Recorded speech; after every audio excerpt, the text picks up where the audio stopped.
dove è in atto una ricerca storica davvero particolare, ce ne parla Stefano Fumagalli.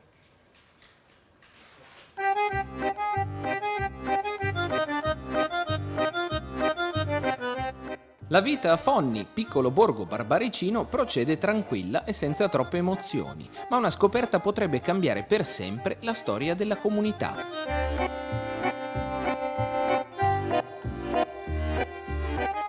Tutto parte da un documento consegnato al sindaco del paese che racconta una storia incredibile e dimenticata. Nei primi del Novecento oltre 200 fonnesi partirono per cercare fortuna negli Stati Uniti e buona parte di questi si stabilì nel paesino di Shenandoah, in Pennsylvania.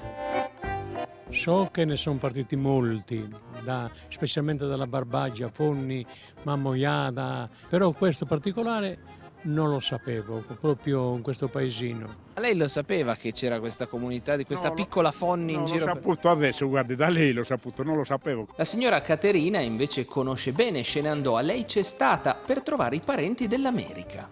Questi cugini ci hanno portato a vedere il posto dove erano seppelliti i genitori e noi siamo andati lì e abbiamo visto Untone, Casula, Doddo, Loddo, Busia, tutti i cognomi fonnesi, e io e le mie nipoti ci siamo guardate in viso e abbiamo detto: questo sembra veramente un angolo del cimitero di Fonni.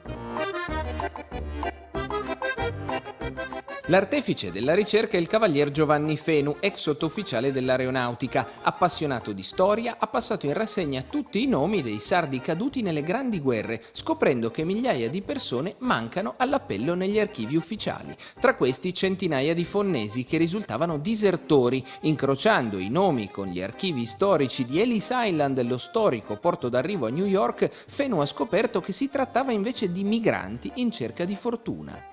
Cercavo questo disertore di Fonni che mi diceva che era a New York, e da lì è partito poi anche la ricerca degli altri cognomi di Fonni. Mi sono basato sull'elenco telefonico, allora ho cercato tutti i cognomi di Fonni, li ho digitati sull'elenco di Ellis Island. Qualche cognome è anche sbagliato, perché non c'era scritto Fonni ma c'era scritto Forni oppure Tonni. Fenu ha passato in rassegna quasi 100 comuni della Sardegna per poi donare le ricerche ai sindaci, ma mai prima d'ora aveva riscritto così profondamente la storia di una comunità. È una cosa particolare ma allo stesso tempo bellissima, che ci permette di riscrivere un pezzo di storia della nostra comunità.